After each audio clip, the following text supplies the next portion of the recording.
Voilà, mesdames et messieurs, une fois encore, bonjour. On se retrouve donc sur le plateau de votre émission, l'hebdo des éditorialistes, et c'est parti juste après la virgule introductive.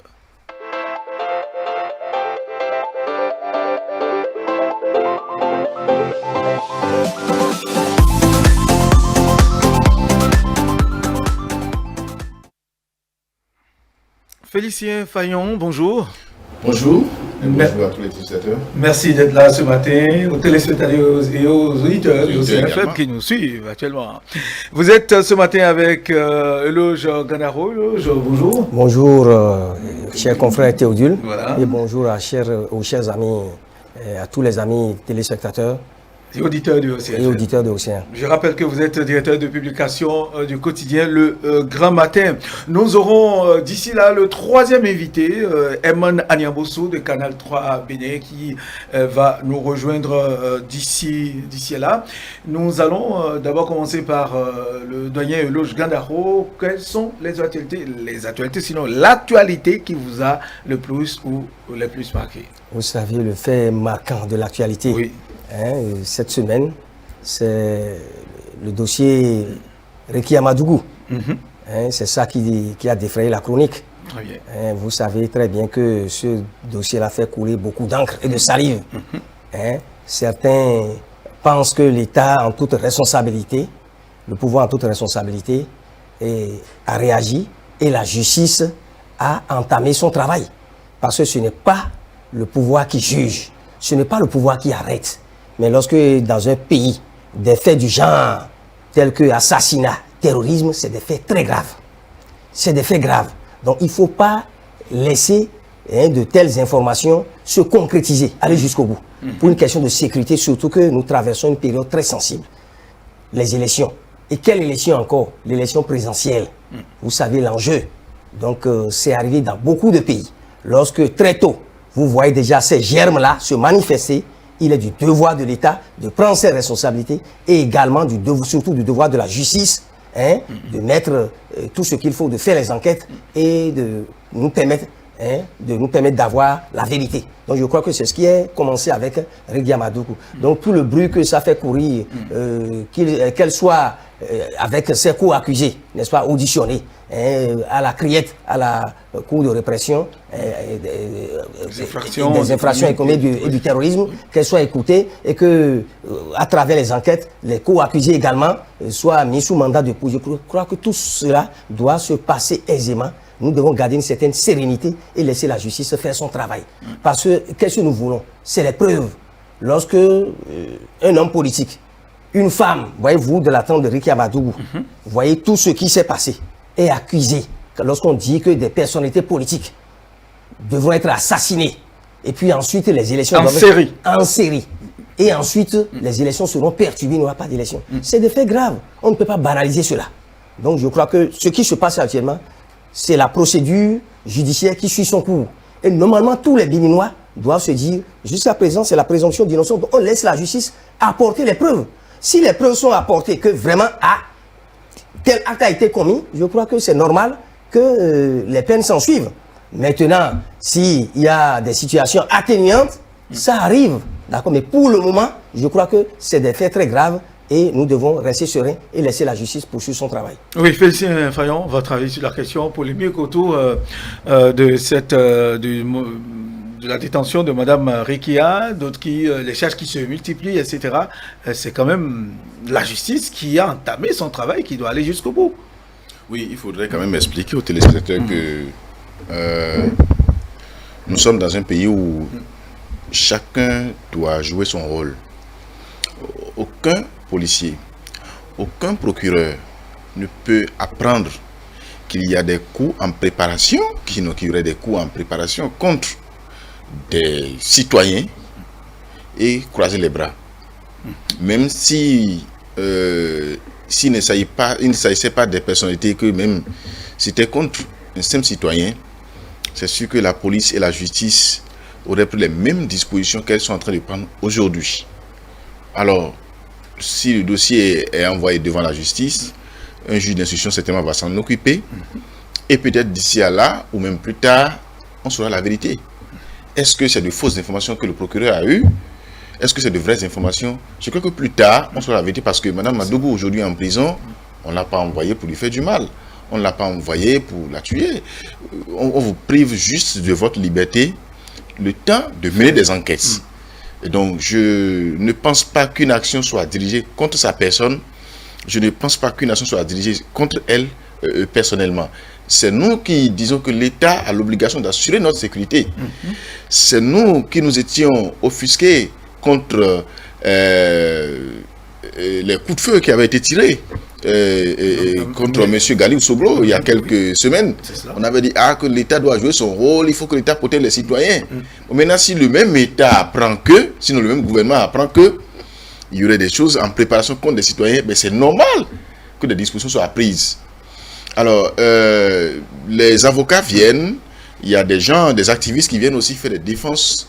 Je pense qu'il y a encore la justice qui aura le dernier mot, parce que jusque-là, et j'ai même suivi hier l'avocat de Mme Madougou. À aucun moment donné, il n'est pas arrivé à démontrer, sinon à même affirmer que les faits reprochés à sa cliente sont faux. Il a juste dénoncé la manière dont elle a été interpellée et conduite en prison. Parce qu'il a estimé que c'est une femme d'État et donc il fallait quand même essayer de voir. Mais si vous êtes une femme d'État et que les faits qui vous sont reprochés ne le sont pas dans l'exercice, dans le cadre de l'exercice de vos fonctions, la loi a quand même été claire sur la manière dont il faut vous traiter.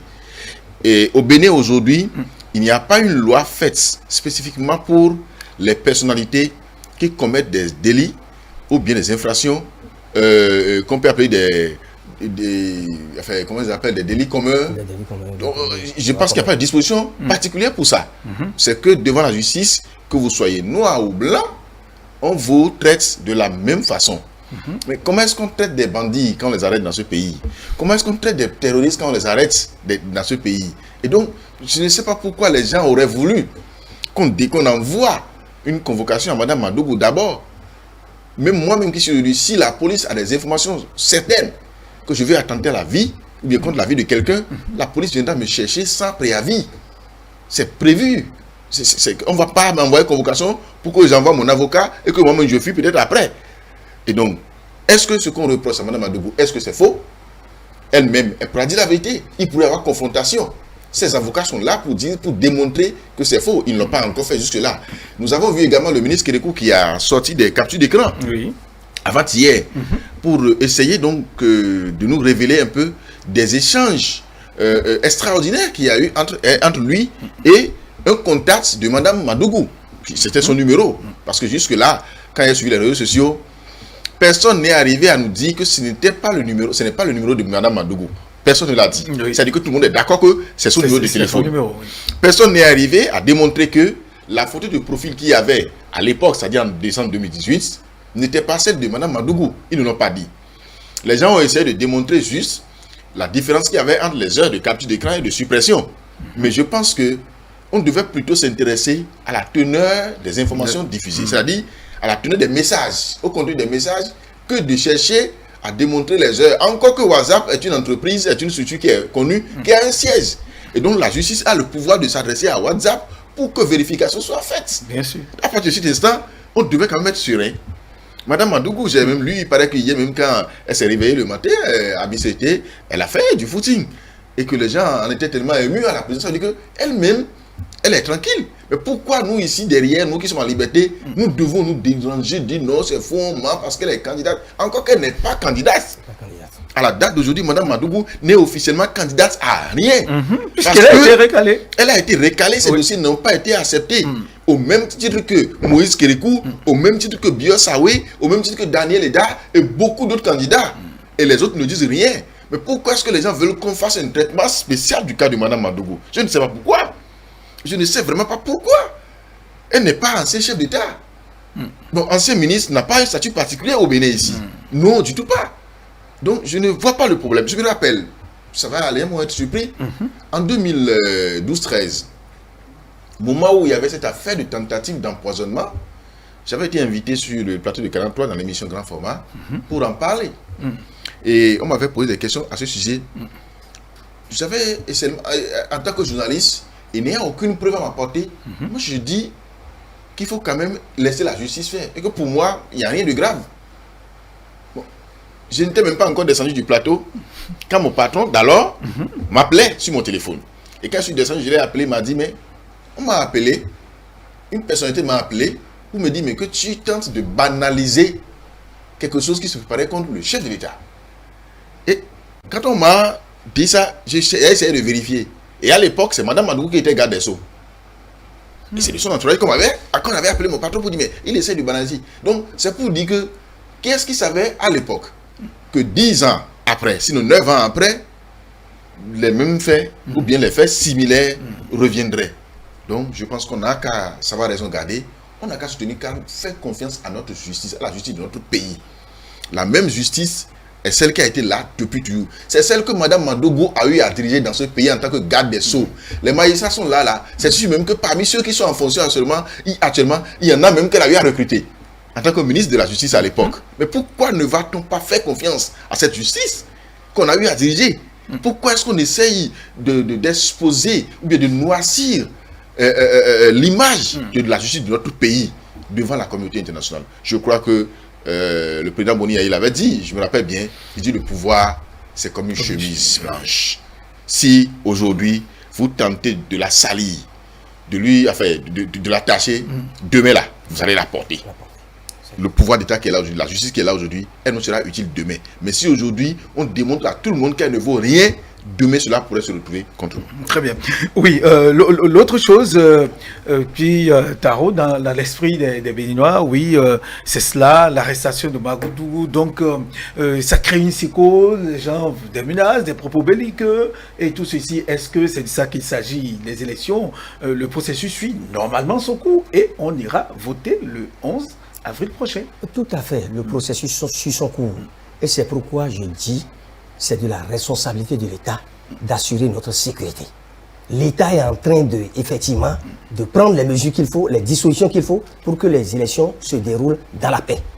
Et alors, parce que lorsqu'on dit des élections paisibles, ça ne veut pas dire que ceux qui sont libres d'avoir leur opinion, sont libres de dire les conditions ne sont pas remplies.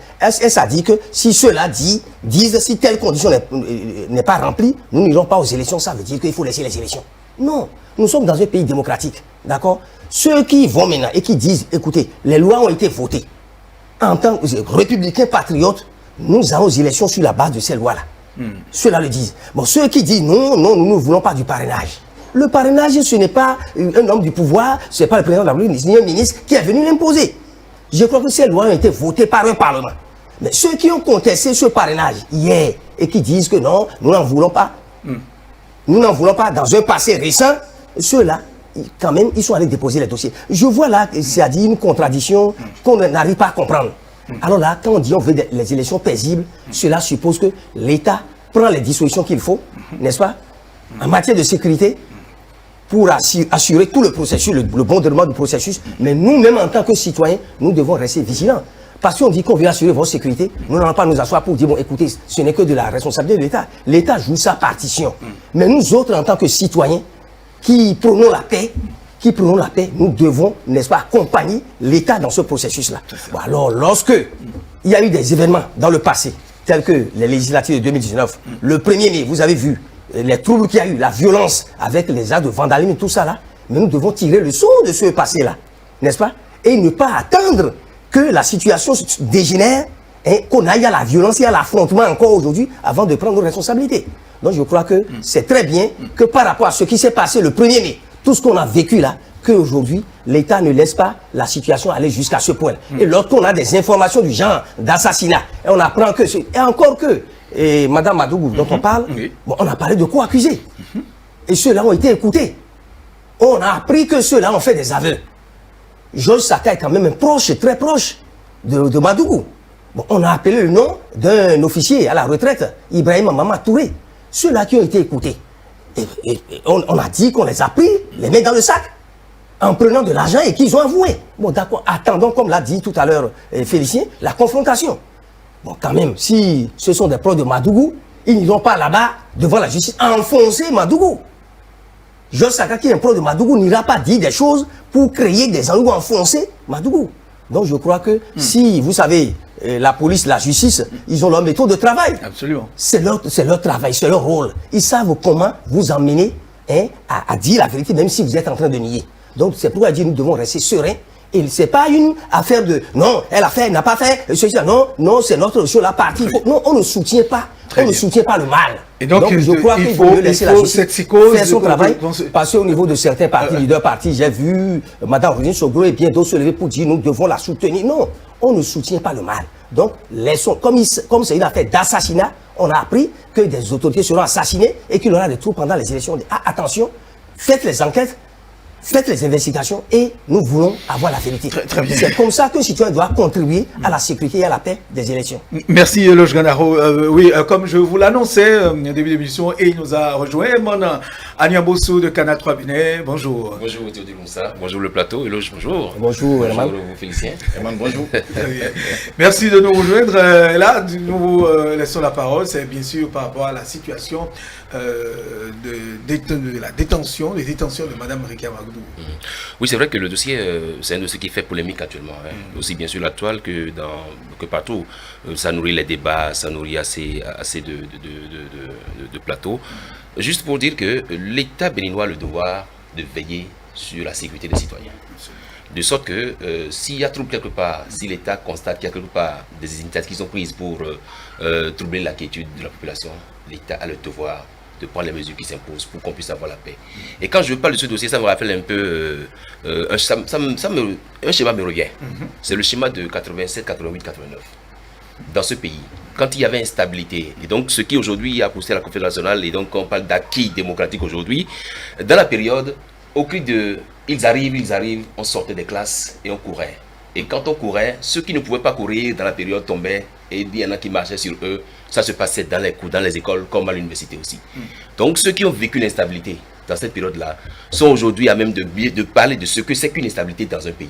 D'accord? Donc on n'a pas intérêt à ce que cette situation revienne dans ce pays-là. Parce que justement dans la période, c'est vrai, après les acteurs politiques se revoient pour s'asseoir, pour causer, pour échanger. Et ils ne font référence qu'à eux-mêmes. Oui, nous avons souffert, nous avons bataillé dur. Mais ils oublient que dans le temps, il y a eu des enfants qui sont tombés et sur lesquels des camarades ont marché parce qu'ils couraient, ils sauvaient leur vie. Donc je dis, c'était sacrifié. Donc je pense qu'il faut tout faire pour qu'on n'aille pas à une telle situation. Et donc tout ce qui peut concourir aujourd'hui à instaurer, à consolider la quiétude dans le pays. Moi, je milite pour ça, je militerai pour ça. Pour revenir maintenant au cas Rekia Magoudou, je pense que le procureur spécial pour la Criette a donné son point de presse. Il y a également eu d'autres révélations faites par un ministre actuel, à la personne de Modeste Kérékou. Je pense qu'il y a assez d'éléments qui aujourd'hui permettent à la justice de savoir si elle est fautive ou pas. Et donc, on attend qu'il y ait un procès équitable au cours duquel elle va pouvoir prouver sa culpabilité ou non. Et donc, on attend de voir ce que ce dossier va donner. Très bien. Oui, Félicien Fayon. Cette psychose que ça crée, où les gens voudraient, bon, on dit, attention, ça va chauffer, les élections du 11 avril, est-ce que, non, il n'y a rien. Non, mais je pense qu'il y a plus de peur que de mal. Très bien. Vous avez vu le jour où elle a été interpellée, ce qui est du devoir, donc de la police et de la justice. Des gens avaient lancé des appels à mobilisation pour dire mobilisons-nous, allons à la BEF, allons à la Criette, allons faire ci, allons faire ça. Moi, personnellement, j'ai pris ma voiture la nuit, là, je suis sorti. Je suis allé à la brigade criminelle qui est juste à côté de la BEF, et justement, j'étais allé là-bas, la nuit, là, autour de 23h01, je suis resté là, j'ai vu effectivement des personnalités qui étaient là. J'ai vu Joël Aïvo, j'ai vu Eric Ondete, j'ai vu une vingtaine de personnalités qui étaient là. Mais tout était calme.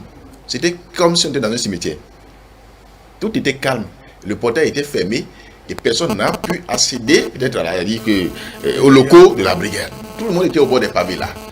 Et j'ai vu après des gens envoyer des vidéos pour dire oui, que ça grouille du monde et que ça chante actuellement devant la BEF. Mais moi j'étais là. J'ai dit, j'ai même pas vu 2 à 3 jeunes parce que d'abord l'entrée était filtrée. Il n'y a eu aucun problème. C'est pour dire quoi? Les Béninois aujourd'hui ont compris que ça ne sert à rien de suivre les cris d'un politicien pour semer du vandalisme, des actes de vandalisme dans le pays.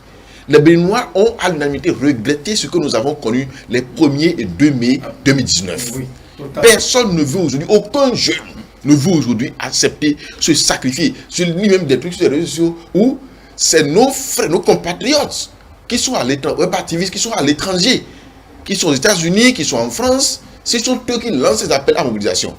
Mais à l'intérieur, personne ne veut faire le jeu. Et j'ai lu même quand des gens ont écrit le lendemain pour dire Madame Madougou est en route pour la criette. Tous, allons-y. Quelqu'un a mis, on n'ira pas sans avoir vu sa maman, ses enfants, son mari, ses parents. Nous, on n'ira pas se sacrifier pour elle. J'ai vu des gens écrire ça. C'est pour dire que les gens ont pris conscience de ce que aujourd'hui, s'il faut se mobiliser de façon collective autour de quelque chose, c'est la paix. C'est la stabilité de notre pays. C'est autour de la quiétude. Mais on ne va plus se mobiliser pour faire n'importe quoi. Donc, moi, je pense que dans le pays aujourd'hui, il y a la calmie. Il n'y a aucun problème. Maintenant, des gens ont peur. Ceux qui s'inquiètent ont raison de s'inquiéter. C'est normal. Parce que, vous voyez ce que la police a révélé, la justice a révélé là. Effectivement, si il n'y avait pas eu ces informations, c'est que les gens allaient réussir à créer une certaine instabilité. Parce que si on tuait une personnalité et qu'au cours de ces obstacles, on attaquait encore une autre personnalité, imaginez la suite. Imaginez la suite. Donc, ceux qui s'inquiètent ont raison de s'inquiéter de la situation et on va pas leur en vouloir. Maintenant, des gens essayent d'établir un lien entre l'actualité politique et l'interpellation de Madame Rekia Madou, qui n'est pas encore condamnée. Non, il faut qu'on le sache. Elle n'est pas encore condamnée. Elle est juste privée de liberté. Au même titre que des milliers de Béninois qui sont en prison en ce moment. Et je l'ai dit tout à l'heure, nous sommes tous égaux devant la loi. Ça, il faut le reconnaître. Il faut aussi reconnaître que dans ce pays-là, puisque des gens parlent comme si c'est la première fois qu'on interpelle une personnalité, dans ce pays, des ministres ont été en prison. Des anciens ministres ont été jetés en prison, sans problème. Il faut aussi rappeler que le chef d'État qui est là actuellement là, avait été interpellé par la police, le commissariat central de Cotonou, il y a environ une dizaine d'années. Mais rien ne s'était passé, non? Mais pourquoi est-ce qu'on pense que interpeller Madougou est un fait extraordinaire, comme si elle n'était plus béninoise?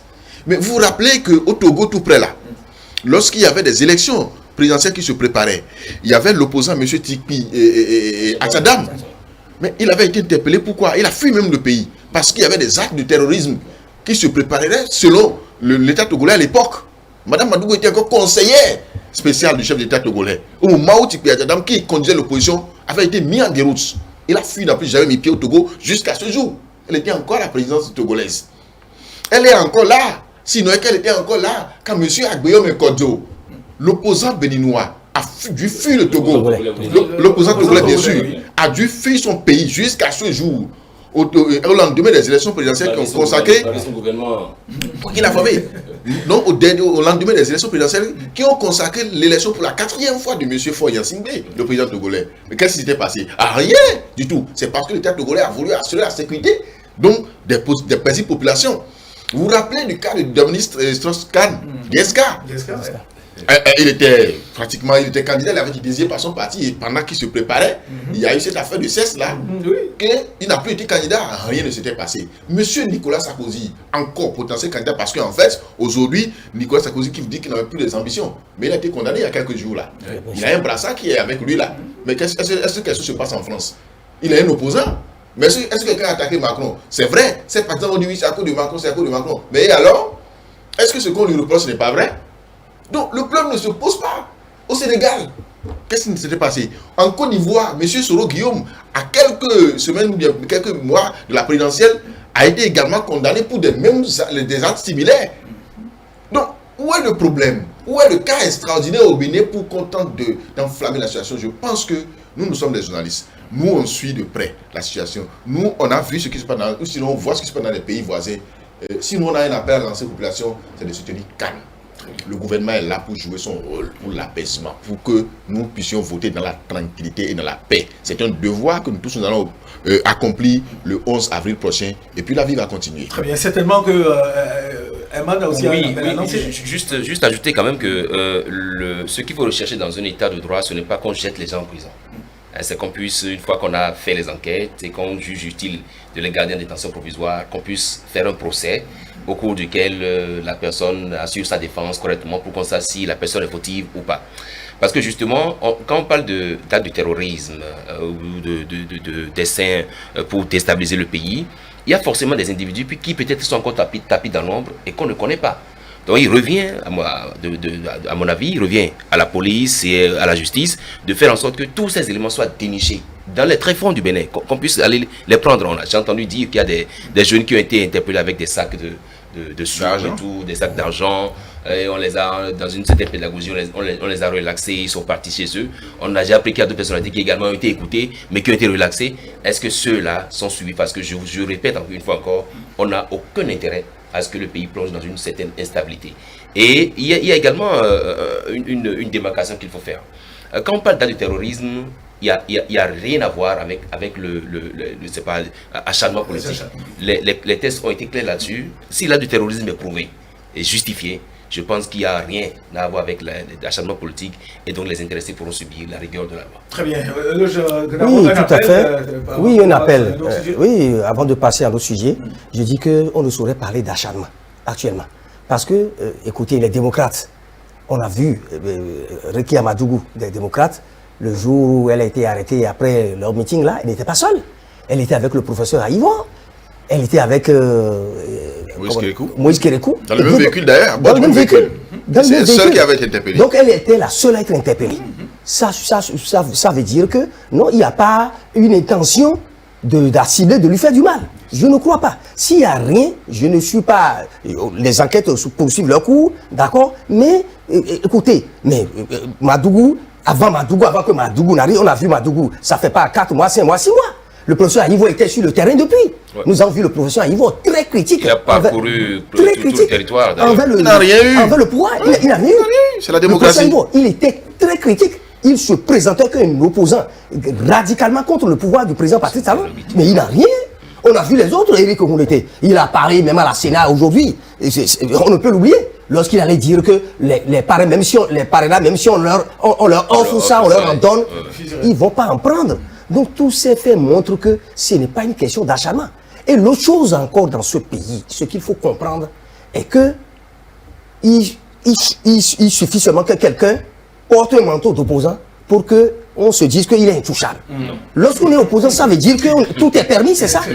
Tel qu'on peut prendre un clochard dans la rue, un malfrat ou quelqu'un qu'on a soupçonné d'actes criminels, on peut le prendre. Je crois que même si tu es un médecin, si tu es un avocat, tu es magistrat, si tu commets le même acte, tu dois en répondre devant la loi. Encore que l'acte ici le petit voleur qu'on a pris, est plus grave, qu'on a pris, tu dois en répondre. La loi n'est pas faite seulement pour les tout petits. Même les plus grands aussi doivent répondre de leurs actes devant la loi. Tout à fait. Et donc, voilà, de toutes les façons, le processus électoral suit son cours.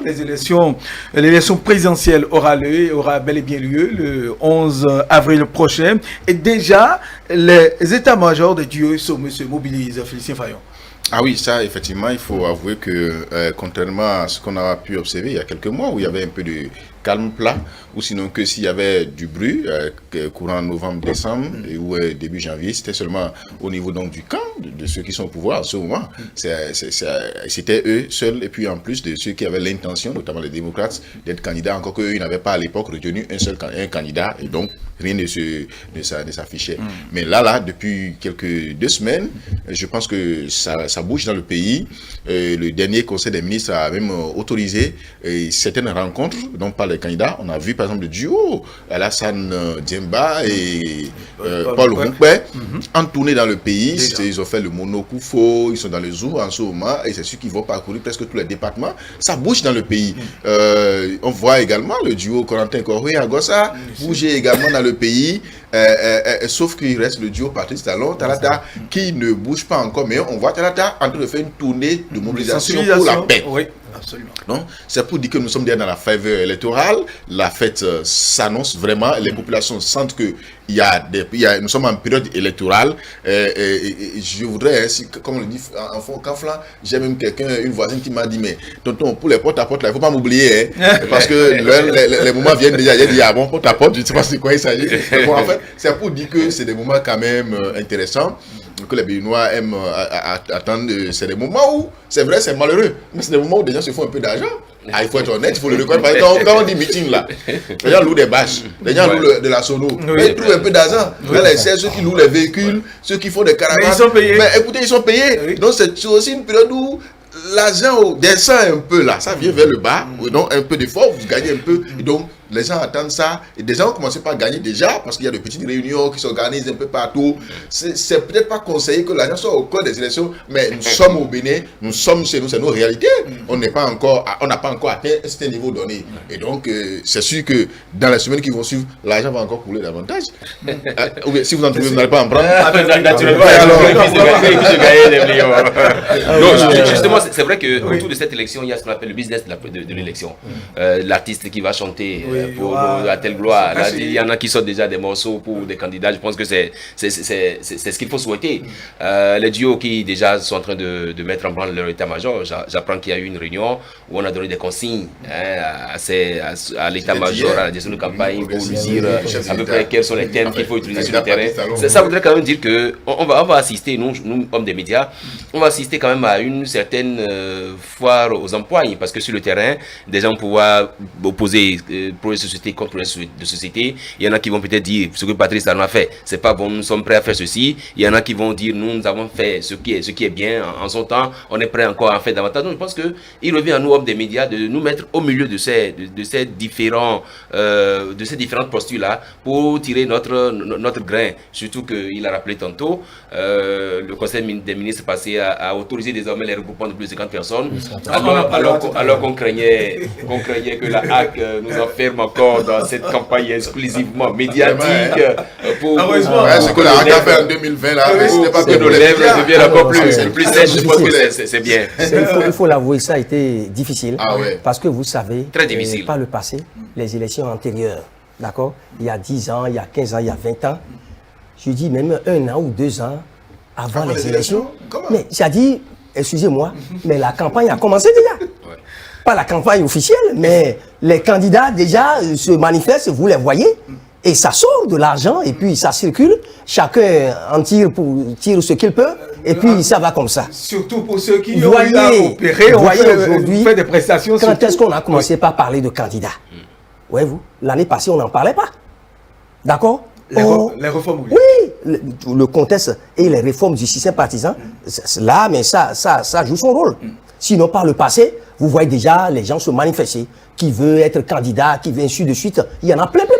Une dizaine, une vingtaine, par-ci, par-là, qui sortent déjà de l'argent et qui font leur campagne illégale, de manière illégale. Mais, quelque part, ça fait profiter aux citoyens, à d'autres. Mais que voulez-vous, nous n'allons pas perpétuer ça. Puisqu'il nous faut nous organiser, nous sommes dans un état démocratique. Il faut quand même remettre les choses en ordre pour que vraiment nous soyons fiers d'avoir de véritables partis qui jouent leur rôle. Actuellement, à cause de cette réforme-là, voyez-vous, ça se confine. Ça se confine. Nous nous sommes retrouvés à 3 duos. Or, par le passé, on aurait eu une vingtaine de candidats, parmi lesquels, excusez-moi, ceux que certains qualifient de plaisantins ou de rigolos qui viennent amuser la galerie. D'accord. Mais il faut que nous soyons un peu sérieux dans tout ce que nous faisons pour contribuer à la consolidation de cette démocratie-là. Vous voyez? Et ensuite, ce que je veux aussi ajouter est que, bon, pour certains partis, on y va avec différentes stratégies.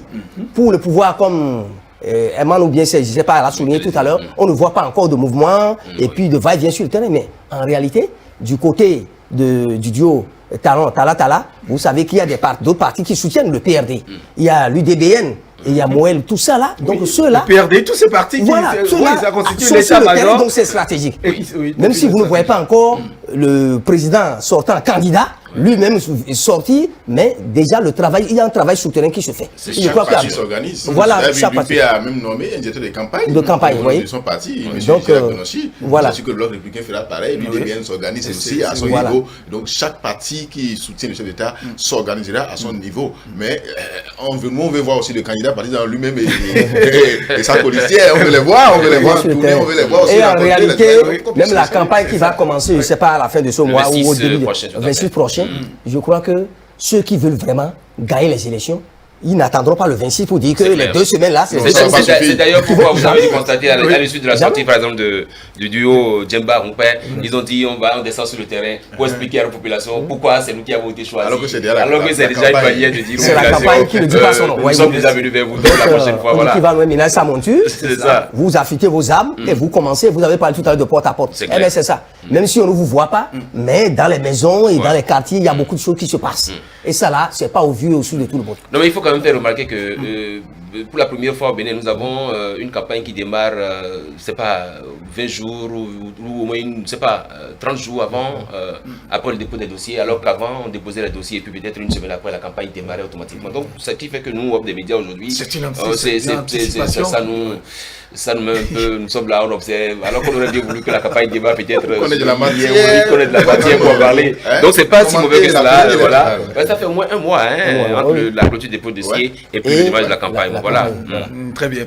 Ben voilà, on vient de l'écouter d'ailleurs, le président de Moël Bénin, qui fait partie donc de l'état-major du duo Patrice Talon, Myriam Tadata, qui vient d'expliquer un peu, qui est venu expliquer la stratégie, pas entièrement, mais dit que oui, tout ça, tout se mobilise, tout ça pourrait être de leur côté pour que ça se passe bien et que les élections auront lieu normalement.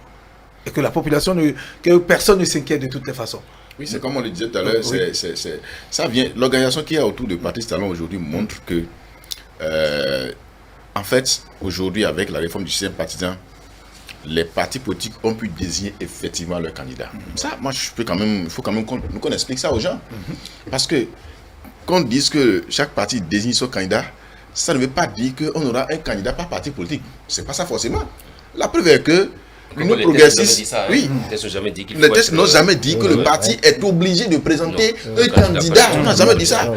D'accord? Donc, l'Union progressiste est allée s'asseoir et de façon officielle a désigné son candidat, Patrice Talon. Le Bloc républicain a fait pareil. L'UDBN a fait pareil. Le PRD, même chose. Et Moël Bénin, même chose. Ça veut dire que chaque parti a pu quand même dégager son candidat. Absolument. Donc, nous sommes dans l'esprit de la réforme du système partisan. Et les partis s'organisent entre eux. Quand bien même, il y a un comité de coordination nationale qui comprend les représentants de chaque parti politique, mais chaque parti politique s'organise. Et ils iront travailler avec leurs militants à la base pour effectivement faire adhérer les populations à leurs idéaux, c'est-à-dire que à leurs candidats, à leurs amis, voilà. Et donc, je pense que c'est très bien. Et il lancera de même pour le duo Corentin Koroué et ils sont du parti des démocrates. Et puis, je vais vous faire une confidence. Sur le terrain, par exemple, quand vous prenez le candidat Corentin Koroué, dans le monocouffo, le travail qu'il fait, il le fait avec les militants des démocrates. Parce qu'en fait, il faut rappeler que jusqu'à ce qu'il ne soit suspendu, il n'est pas exclu encore, jusqu'à ce qu'il ne soit suspendu, il était le vice-président du parti Les Démocrates, chargé du département du Koufo. Et c'est lui qui a mis en place tout ce qu'il y a comme système de LD, structure dans le Koufo. Mais il travaille avec ces structures. Il travaille avec les gars qu'il a mis en place. Il est candidat aujourd'hui. C'est vrai qu'il y en a qui ne sont pas d'accord, mais la plupart sont avec lui aujourd'hui. La même chose avec Irénée Agossa, qui n'était pas vice-président, mais aussi était dans le parti. Il était quand même un membre influent. Et je sais que plusieurs militaires LD sont avec eux. Et donc, dire que les gens ne sont pas à représenter les partis, je pense que c'est un faux problème. C'est un faux problème. Donc, les partis travaillent, les partis s'organisent, contrairement au passé, où les partis n'avaient rien à voir dans les élections. Il faut être honnête, c'est que par le passé, les partis n'avaient rien à voir aux élections. Il suffisait simplement pour eux de déclarer leur soutien à quelqu'un. Et puis ça finit, on se rappelle de M. Sébastien Adiavon qui avait eu le plus de soutien possible de partis politiques et d'acteurs politiques en 2016. Bon, on a vu les résultats, c'est pas ça. Et donc aujourd'hui, c'est organisé, les partis ont leurs candidats et travaillent. Et oui, nous sommes dans un contexte où la circonscription ici, c'est le territoire national, l'élection présidentielle. Et donc que vous soyez de la Donga, de la Takora, du Bogo, de la Libouri, Zoukoline et consorts, ici, ce qui compte, c'est le nombre de voix que vous avez obtenu à l'issue de cette élection-là, au plan national. Et donc, quand on me dit logo, quand on me dit tel n'est pas de tel, quand vous avez vu le logo, le bulletin unique tel que c'est présenté, vous avez dû constater avec moi que le logo de Patrice Talon, c'est celui qu'il avait utilisé en 2016 pour être président de la République. Il ne s'est pas mis dans ce à quoi on a assisté avec le où il y avait une alliance de partis politiques. Non, il a utilisé son logo de 2016. Ça veut dire quoi? Ça veut dire que tout est clair dans leur tête. Ils savent que les tests ont proscrit les alliances autour d'une candidature. Il n'y a pas d'alliance autour d'une candidature. Chaque parti en fait, soutient son candidat. D'accord. Donc, et la loi n'ayant pas demandé à un candidat, pour qu'il soit candidat, d'être forcément désigné par un parti. Tout ce que la loi dit, c'est que vous parvenez à obtenir, à être candidat en duo, ensuite à avoir les 16 parrainages qu'il faut. Une fois que vous avez ça, peut-être que si j'avais fait les démarches un peu plus tôt, oui, très bien. Et oui, élection présidentielle, nous en parlons. La campagne, on en parlait, c'est pour bientôt. L'une des décisions prises par le Conseil des ministres mercredi dernier, il s'agit donc, oui, la campagne se fera normalement, mais dans le strict respect des gestes barrières. Ça, l'État, le gouvernement a mis un accent particulier là-dessus, Eman. Oui, un accent particulier. C'est vrai que quand la décision dit qu'on permet les regroupements de plus de 50 personnes, mais dans le strict respect. En fait, c'est le second pan, strict respect, qui est en train de me poser quelques problèmes, parce que justement, comment les candidats pourront-ils s'organiser et faire en sorte que les gestes barrières soient respectés? Parce que là, il en va de l'intérêt national, il en va même de notre propre santé à nous. Parce qu'on parle du coronavirus et vous voyez ce que ça fait comme ravage aujourd'hui. Il y a beaucoup de cas de décès, il y a beaucoup de cas qui sont contaminés. C'est vrai qu'on attend les vaccins qui vont descendre dans Cotonou bientôt. Si ça peut venir, ça va soulager quelque peu les populations. Mais toujours est-il que c'est une bonne mesure pour les partis politiques et pour les médias également. Parce que je l'ai dit, on craignait qu'on nous renferme encore dans cette campagne où vous êtes ici et les leaders viennent s'asseoir, font le discours. On vous dit non, ne faites aucun débat, toute la question. Non, il n'y a pas de si, parce qu'on veut donner les chances égales à tous les acteurs politiques. Donc je pense qu'avec cette ouverture-là, ça nous permet de mieux rêver et de rêver en couleur et pas en blanc-noir. Ce qui veut dire que les candidats, les duos, ont une grande responsabilité. Forcément, ils ont une grande responsabilité. Vous êtes d'accord avec moi? Le jour du vote, vous avez même vu les dernières communales. Vous avez vu toutes les dispositions que l'État a prises. Ailleurs, on aurait dit, écoutez, à cause du coronavirus, pas d'élection. Nous ne voulons pas contribuer encore à la propagation du virus, pas d'élection, n'est-ce pas? Est-ce que c'est la bonne option? Est-ce que c'est la meilleure option? D'accord? Même si on ne fait pas d'élection, ça ne veut pas dire qu'il n'y aura plus coronavirus. Vous suivez avec moi? C'est clair. Ce n'est pas les élections qui seront forcément source de contamination et ceci, cela. Les marchés sont là, tout et tout. Nous avons nos réalités ici, c'est ce que fait le pouvoir, je crois que c'est bien. Un pays pauvre, on ne peut pas dire nous avons fait un confinement général comme ailleurs. Donc nos gouvernants ont su trouver la meilleure formule qui est de faire un confinement partiel, mais tout en étant rigoureux sur le respect des gestes barrières. C'est vrai aujourd'hui que les cas sont en hausse, ceci, cela. Mais il faut aller chercher les raisons. D'accord? Nous ne sommes pas encore allés aux élections, nous ne sommes pas encore en campagne pour qu'on dise que c'est les campagnes qui ont eu lieu, c'est les élections qui ont fait que les cas sont en hausse. Donc le problème n'est pas là. Donc l'État qui pense quand même que, voilà, nous irons aux élections, mais il faut quand même créer les conditions favorables. Parce qu'aujourd'hui, dire, bon, à cause des cas qui sont en hausse, il n'y aura pas de campagne. C'est quand même, pour moi, il me dit, hein, ça se passe une fois tous les 5 ans. C'est ça. Oui, voyez-vous. Donc dire que, à cause du mal qui se propage, il faut maintenant interdire les campagnes. Voyez-vous, c'est difficile. Nous avons fait l'expérience avec les élections, les dernières élections. Sans meeting, sans grand rassemblement. Or, les élections, on a dit, c'est un moment de fête. C'est l'occasion choisie pour aller au contact des militants, des électeurs. Donc, quand on parle de projet de société, le projet de société, ce que le Bénin sera demain, ce que vous, en tant que parti, toi, en tant que candidat, quelle action tu penses, n'est-ce pas, engager pour contribuer au développement, au bien-être de tes militants et de la population?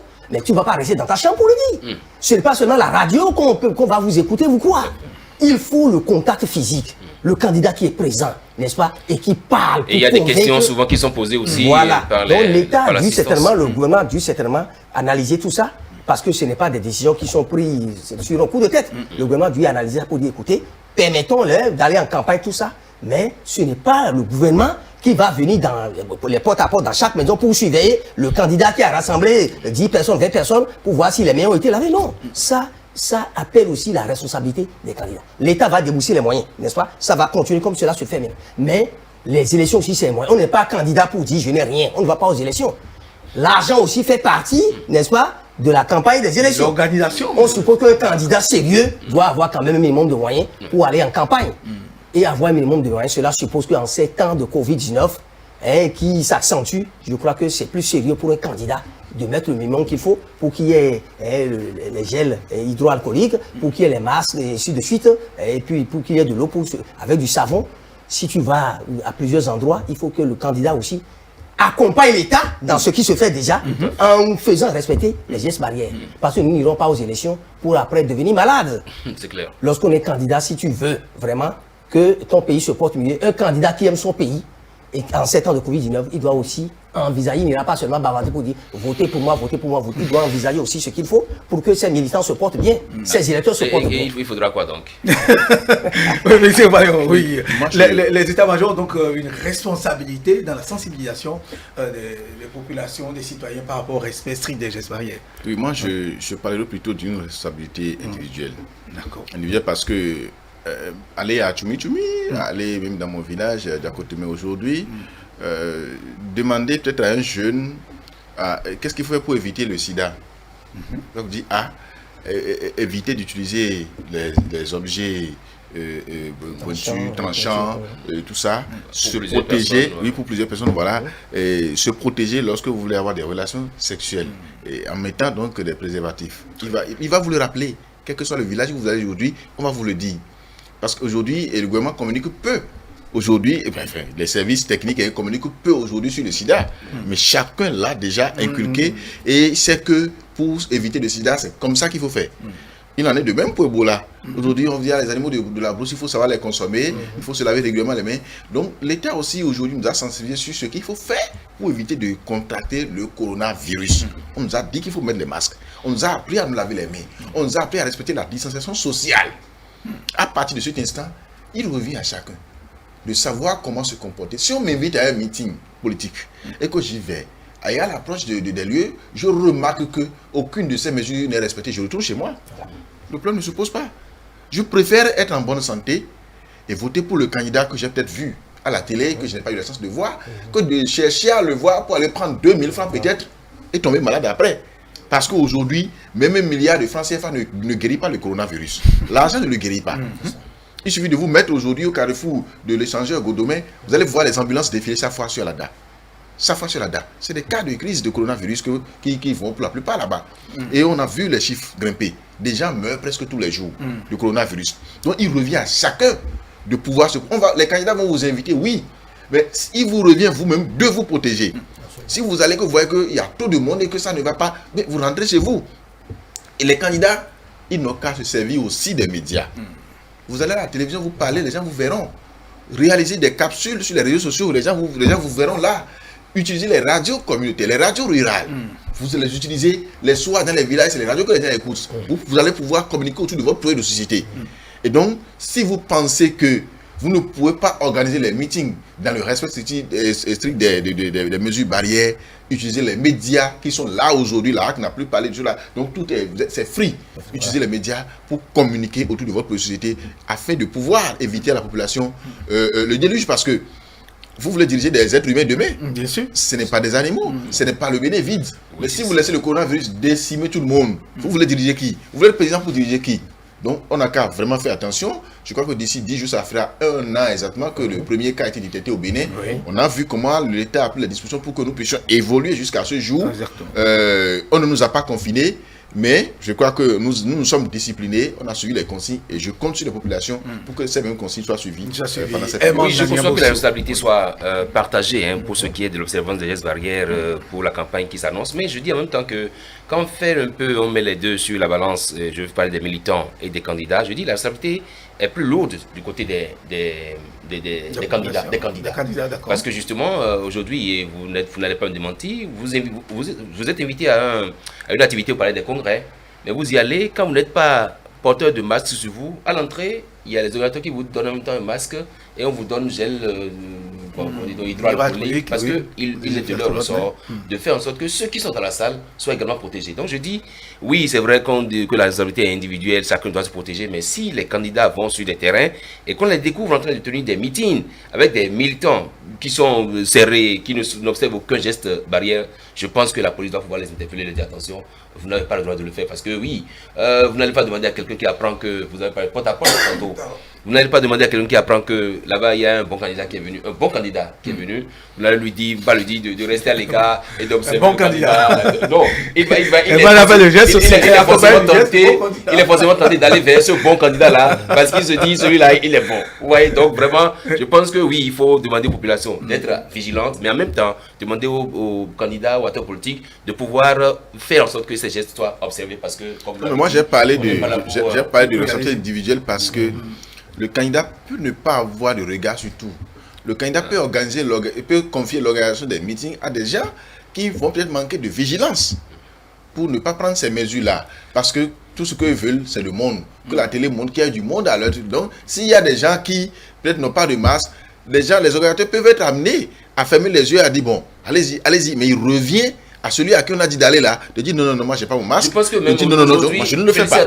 C'est de ça qu'il s'agit. Donc chacun doit dire, c'est moi-même ma sécurité. D'abord, la police ne sera pas là pour disperser les meetings tout le temps. La police assure notre sécurité. Il y a déjà un travail qui se fait. On n'a pas l'effectif qu'il faut. La police fait déjà ses patrouilles, tout ce qu'il faut pour nous sécuriser. Vous avez vu les tentatives de terrorisme, tout ça qu'on apprend. Donc la police est sur ce terrain-là. Est-ce que la police devrait être encore derrière sa candidat pour les meetings et les disperser? Je ne crois pas que ce sera l'idéal. On ne va pas faire le débat ici, mais les acteurs politiques savent mieux que nous. Aujourd'hui, même les masques constituent des étrennes pour la campagne. Vous allez en voir déjà qui circulent dans la ville, où on met tel candidat, on met tel duo. Là, vous leur donnez des idées. Donc ils sont déjà, nous j'avais déjà vu sur le terrain, étant donné que la HAC nous a interdit de couvrir des activités, vous allez, vous le dites, d'enlever ça d'abord, le temps que vous finissez l'activité, et après il faut remettre son masque. Donc il y a aussi ça, donc je pense que ne nous en faites pas. Ils savent qu'ils vont mettre des masques à disposition de leurs militants. La responsabilité individuelle, elle est collective aussi. Ça nous interpelle tous. Dans la mesure où, écoutez, même si nous laissons question de campagne, question d'élection, ce qui se dit déjà, l'État n'a jamais dit, écoutez, parce que moi, je suis en train de veiller, de prendre de bonnes discussions pour que la maladie ne se propage. L'État n'a jamais dit, bon, chez vous, vous pouvez rester tranquille, mais laisser travailler. J'ai dit pour la question de sécurité, s'il y a un État, il y a la police, il y a la gendarmerie, et puis il y a l'armée, pour assurer votre défense, votre protection, ce n'est pas pour ça que vous allez prendre les risques que je suis en train de voir là. Tout à fait. On dit il y a insécurité, vous sortez gardement, la poitrine en l'air la nuit, vous vous baladez, on dit à tel endroit, à telle heure, on ne doit pas circuler. Alors là, quelle est votre responsabilité? L'État là, c'est vrai, il y a la patrouille. On vous dit de mettre vos masques. Vous devez vous dire, écoutez, la sécurité là, il y a l'État qui assure ma sécurité, mais moi-même, j'ai le devoir d'assurer ma propre sécurité en respectant ce que l'État a dit. Si on dit, écoutez, il y a coronavirus, portez les masques, tout ça, tu dis, bon, écoutez, lorsque je vais sortir, bon, chez moi, et puis dans le quartier, je peux ne pas le faire. Sur la route, je peux ne pas le faire. Mais lorsque je serai dans un grand milieu où il y a du monde, je vais le faire. Écoutez, mais où est ta responsabilité? Donc, je suis d'accord avec Félicien lorsqu'il le dit comme ça. Bon, maintenant, comme c'est dans un contexte particulier tel que les élections, écoutez, s'il n'y a pas élection, on ne va pas forcément voir les gens se rassembler et venir danser, non. Donc, c'est les candidats qui, maintenant, vont créer beaucoup de rassemblements. Ouais, évidemment, parce que la campagne les y, les élections les y. Dans ce cas, ils ont forcément, eux, une responsabilité pour que nous n'assistons pas. Parce que toi, en tant que candidat, lorsque tu remarques, même si, comme Félicien l'a dit, tu délègues ton pouvoir à d'autres qui iront prendre contact, comment dirais-je, chef section, tel chef chargé de la coordination à tel niveau, tel quartier, et ainsi de suite. Mais tu as le devoir par moment d'aller suivre ce qui se passe. Et lorsque tu te rends compte que, attention, ça c'est dans l'ignorance totale des gestes barrières, tu dois pouvoir intervenir pour dire attention, non, nous ne pouvons pas le faire comme ça. Et arrêter. Voilà. Très bien. Nous devons protéger nos populations. Nous sommes pratiquement à la fin de cette émission, faire un tour de table de conclusion par rapport aux 3 sujets qui ont été l'objet de nos échanges tout à l'heure. Nous commençons par Emmanuel Aniabosou. Oui, pourquoi pas, comme c'est le dernier sur le plateau, les derniers seront les premiers. Merci beaucoup. Non, juste vous remercier pour l'invitation. Conclusion par rapport aux 3 sujets, c'est dire que oui, le dossier Madougou crée assez de peur dans le pays parce qu'on ne peut jamais s'imaginer que des gens qui se réclament patriotes, des gens qui effectivement ont dirigé ce pays, puissent un jour avoir pareil dessein pour nuire à la stabilité dans leur pays. Et je pense que ce que j'ai à demander, c'est de faire en sorte que ceux qui inondent la toile avec leurs commentaires désobligeants puissent recourir à des anciens et qui ont vécu l'instabilité de 86, 87, 88 dans le pays pour qu'on leur dise ce qui s'est passé pour qu'aujourd'hui ils puissent jouir de ces libertés-là. Parce que justement, un petit rappel, celui qui aujourd'hui a 30 ans vous dira qu'il est assez majeur, mais à 30 ans, il n'a pas vécu ce qui s'est passé en 86 dont je parle là. Donc il faut leur rappeler ça souvent, leur dire que nous n'avons on n'a aucun intérêt à ce que le pays bascule dans quoi que ce soit. Il vaut mieux qu'on reste tel qu'on est, qu'on puisse sortir de la maison, revenir avec du pain, du beurre pour les enfants, de l'eau à côté, plutôt que d'être enfermé dans une chambre où on sera obligé de manger les souris qui déambulent ou d'attraper les tourterelles et de les manger. Il vaut mieux qu'on évite ça. Le second sujet rapidement, c'est pour dire que on est heureux, nous hommes des médias, de savoir que la campagne ne sera pas exclusivement médiatique. On pourra aller sur le terrain parce que c'est aussi ça. Nous sommes des télévisions privées commerciales. Très bien, oui. C'est ça que nous faisons les vendanges. C'est là que nous cueillons le verre et tout. Donc voilà, merci, et c'est ce que j'ai à dire. Oui, justement, j'ai une idée, parce que nous venons de parler de Ricky Amadougou. Nous avons dit, nous devons être sereins, que notre opposition, notre réaction ne devait pas être à jamais. Ceci, cela, c'est de l'acharnement, et non, c'est faux, c'est du montage, c'est politique, tout ce qui se passe. Non. Il vaut mieux se tromper. Il vaut mieux avoir plus peur, n'est-ce pas? Et prendre les mesures qu'il faut que de se dire non, c'est banal, de banaliser et d'en arriver à une crise très grave. Une crise qui peut même nous conduire au chaos. Le vrai chaos, je ne parle pas du chaos gagner les élections. Le vrai chaos, quoi. Voyez-vous? Donc, je me rappelle qu'au temps des guerres mondiales, là, on dit qui veut la paix, prépare la guerre. Je me dis, mais comment ça veut dire quoi? On dit qui veut la paix, prépare la guerre. On me dit, comment on veut la paix? On dit, on prépare la guerre. Ça peut paraître, on dit, mais qui veut la paix, prépare la guerre. En réalité, ça ne veut pas dire prenons les armes et puis soulevons ceci, créons la tension. Non, ça ne veut pas dire ça. Mais tout ce qui est germe de tension, tout ce qui, avant les élections, donne des signes de violence, toute information qui vous dit attention, quelque chose se prépare, il vaut mieux se tromper, prendre ça au sérieux et prendre les mesures qu'il faut. Il faut éteindre de voir, n'est-ce pas, ces foyers de tension-là s'allumer pendant la campagne, pendant les élections. Ce serait fatal pour le pays. Donc je crois que ce qui se fait actuellement, c'est bien. On ne doit pas en vouloir aux autorités. Il vaut mieux que la justice s'en saisisse et qu'on prenne les bonnes dispositions pour nous éviter des élections tumultueuses, des campagnes tumultueuses, la violence, le vandalisme, un peu partout ce qu'on a vu il y a quelques mois. Maintenant, au sujet de la campagne, mobilisation où l'État autorise exceptionnellement, parce que nous l'avons oublié. Ça ne veut pas dire que maintenant que l'État a autorisé, c'est la pardon. Non, il faut rassembler. Non. Exclusivement, exceptionnellement pour les élections, je crois que c'est bien. C'est vrai qu'il ne reste plus beaucoup de jours. Si c'est depuis des mois, nous allons tirer aussi notre épingle du Dieu. Mais il faut que les dieux, les candidats comprennent que vraiment, nous n'avons pas eu comme le passé. Il faut qu'ils mettent un peu dedans pour nous permettre d'avoir notre combo. Pour les communales. C'est clair. Est-ce que ça va vous empêcher de faire votre devoir normalement? Non, nous allons faire notre devoir normalement, mais qu'ils pensent à nous. Qu'ils se disent que notre devoir c'est d'informer, mais ça ne veut pas dire que nous n'avons pas besoin d'argent. Même si ces 2 semaines-là, qu'ils mettent un peu d'argent, les 2 semaines, qu'ils mettent de l'argent dans les campagnes, pour dire que, écoutez, vous, hommes de médias là, nous n'allons pas seulement nous intéresser aux militants, aux électeurs, mais vous, hommes de médias, vous avez aussi un grand rôle à jouer pour que nous puissions, ce processus-là puisse marcher, pour que nous puissions gagner.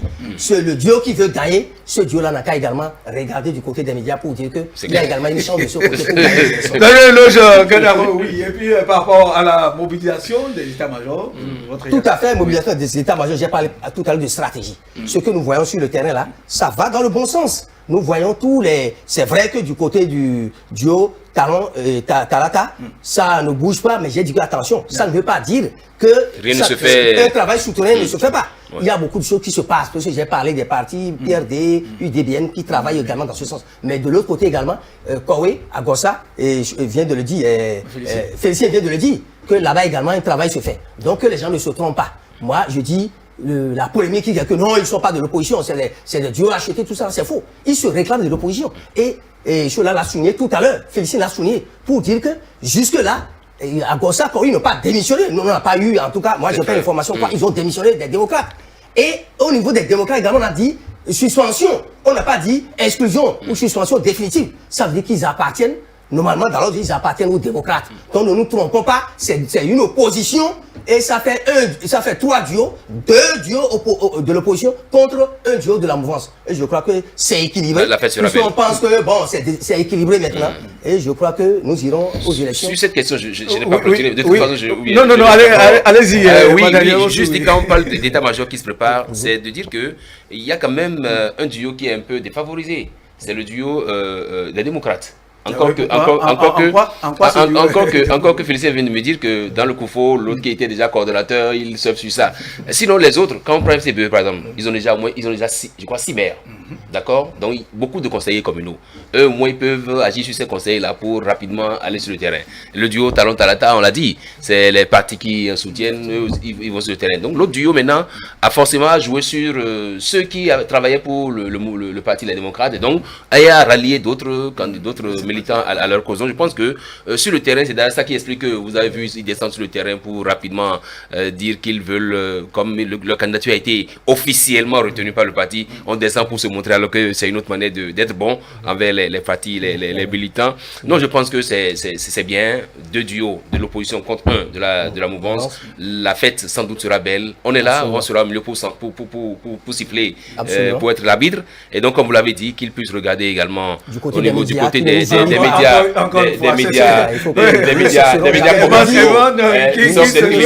ne cesserons jamais de le dire. Télé, télé commercial.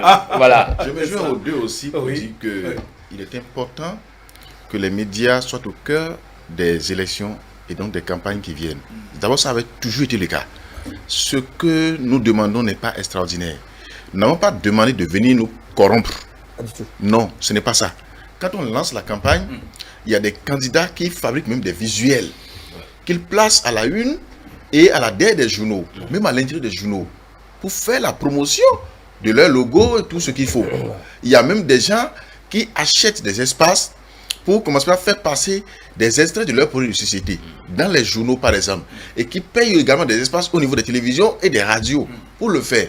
Parce que chaque type de média a sa cible de communication. Et donc, ce que nous demandons, ce n'est pas extraordinaire. Et vous vous rappelez que par le passé, et d'ailleurs depuis 90, parce que je n'ai pas vécu d'élection avant 90, depuis 90 où nous avons commencé à voir des élections s'organiser, il n'y a que les médias pour toujours annoncer les couleurs. Les opportunités ont toujours été données par les médias. C'est-à-dire que les candidats qui gagnent jusqu'en 2016, ouais. C'est les médias qui ont toujours fait ces candidats-là. Patrice Talon, là, c'est les médias qui l'ont fait. Parce que ce n'est pas les médias qui avaient commencé à communiquer pendant qu'il était déjà en France. Et quand il est rentré, c'est les médias qui l'ont suivi pour la campagne et qui ont communiqué pour lui abondamment. Il faut, au passage, noter qu'il avait vraiment une très bonne équipe de communication. Il faut le souligner. Oui. Et donc, s'il a pu gagner, c'est les médias. C'est les médias qui commencent à présenter les candidats, les atouts de chaque candidat. Et les populations voient. Et arrive à toujours des indécis au niveau des populations. Donc les médias jouent un rôle très important. Ce que nous faisons, nous ne sommes pas en train de commander quelque chose. Nous sommes en train de réclamer notre part de rôle dans le processus électoral. Il faudrait que les gens puissent penser à cela. C'est très important que chaque candidat puisse noter ça dans son plan. Je voudrais également réagir à un autre plan peut-être évoqué par Eman tout à l'heure, quand il parlait des démocrates qui se retrouvent, des candidats de démocrates qui se retrouvent un peu orphelins, ou dit que ils ne sont pas orphelins, ou bien s'ils se retrouvent à être orphelins, c'est peut-être à cause du comportement des leaders de ce parti-là. Sinon, en réalité, vous n'avez pas pu avoir quelque chose, des gens de votre parti ont pu l'avoir. Pourquoi ne pas s'aligner derrière eux? Pourquoi dire que c'est forcément Madougou que vous avez désigné là, alors que vous savez qu'elle ne fait pas l'unanimité? C'est son arrivée qui a créé les BIOS, qui a créé les Moïse, qui a créé tout ce qu'il y a eu. Ça veut dire qu'elle ne fait pas l'unanimité de votre parti politique. Maintenant, si des gens ont pu avoir ce que vous avez cherché, pourquoi ne pas s'aligner derrière eux? Donc, c'est ce parti même qui n'a pas voulu avoir de façon officielle de candidat aux élections et qui est en train de subir le sort qu'il subira aujourd'hui. Et c'est clair que lors des votes, on va le remarquer. Ça, c'est clair. On ne fait pas de conclusion avant les élections, mais on va remarquer que effectivement, il y aurait peut-être une faible affluence de ce côté-là à cause de ce que nous savons. Alors, je voudrais donc finir pour revenir maintenant au point pour dire que moi, je félicite la justice, je félicite la police pour le travail qui se fait en ce moment. Parce que si la police n'avait pas un dispositif d'investigation, un dispositif d'enquête qui a permis d'anticiper sur ce qui a été annoncé, je ne sais pas si c'est vrai ou si c'est faux, mais de toutes les façons, si la police n'avait pas eu ça, j'imagine là où on en serait aujourd'hui. Donc il faut féliciter la police. Parce que si nous avions eu cette force-là, c'est-à-dire cette capacité technique-là, ou bien cette capacité-là de la police, peut-être que notre citoyen, paix à son âme, Fiac n'aurait pas été assassiné dans le nord du pays. Fiac Bédji, voilà, n'aurait pas été assassiné dans le nord. Donc c'est pour ça qu'il faut saluer cette fusion-là qu'il y a eu entre la gendarmerie et la police, et la complémentarité du travail qu'il y a entre la police et les forces armées, enfin l'armée, qui a fait que les services de renseignement également travaillent avec eux. Et aujourd'hui, nous avons de très bons résultats. Il faut saluer, il faut féliciter ces acteurs-là. Il ne faut pas banaliser, il ne faut pas souvent les culpabiliser pour dire que c'est eux. Non, non, ils ont fait un travail excellent qu'il faut saluer. Je voudrais finir pour lancer donc un appel à nos compatriotes. J'espère qu'on aura aussi, le dernier mot. Mais on a fait le tour du temps, mais c'est Malheur qui n'a pas le dernier mot. Non, nous allons le laisser rapidement. Si vous avez quelques secondes, vous allez dire de votre un appel à nos compatriotes qui sont à l'étranger et qui se retrouvent sur les réseaux sociaux. Ils sont environ une dizaine. C'est eux qui alarment tout aujourd'hui. C'est eux qui lancent les cris et qui mettent en état d'alerte ceux qui sont au pays. Et c'est parce qu'eux ne sont pas là pour vivre ce que nous vivons. En 2019, 1er mai au soir où il avait été difficile de circuler. Moi, j'ai vécu ça. Le 19 avril 2019, moi, j'étais à Manigri au moment où il y avait eu soulèvement. J'étais encore à Parakou, un peu plus tôt à mars en 2019, au moment où les gens avaient barré la voie à la hauteur de Tchaourou. Donc, nous, on est là, on subit, on sait ce que ça veut dire, instabilité dans un pays. Eux, ils sont à l'étranger. Ils sont en France, ils sont aux États-Unis, ils sont au Togo. Et c'est eux qui alimentent la polémique. Et c'est eux qui disent aux gens de se lever. Ils envoient de fausses vidéos pour dire ça. Il y a cri, sortez, mobilisez-vous. Je pense qu'ils n'ont qu'à arrêter ça. S'ils aiment leur pays, s'ils aiment nous qui sommes leurs frères, ils n'ont qu'à essayer de jouer leur rôle, un rôle d'apaisement dans la situation actuelle, au lieu d'essayer d'alarmer cette situation-là, parce que peut-être ils sont fans de ceux qui sont en difficulté, ou bien peut-être qu'ils sont peut-être manipulés ou bien corrompus. Ce n'est pas normal. Qu'ils nous laissent en paix et qu'ils laissent le pays qui est aussi le leur en paix.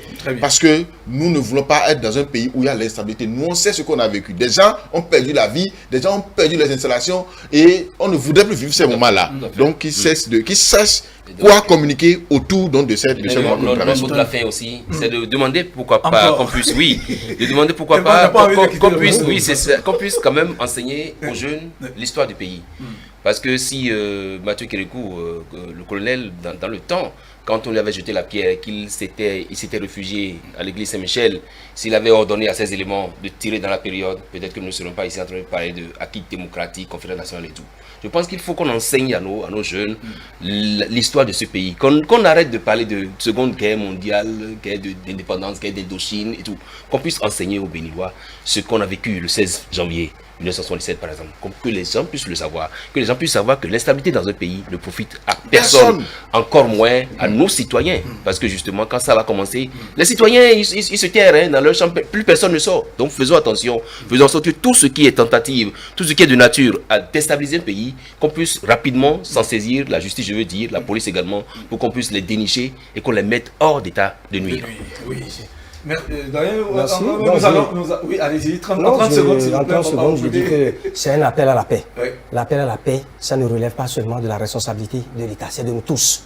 Ça ne relève pas seulement de la responsabilité du gouvernement. Donc, j'abonde dans le même sens que mes confrères pour dire que dans toutes les familles béninoises, les populations où elles se trouvent, les parents ont le devoir de leur dire écoutez, aller dans la rue, ce n'est pas une bonne chose. Aller affronter la police, il m'a dit que nous devons féliciter la police républicaine qui joue parfaitement son rôle et l'armée qui accompagne tout ça.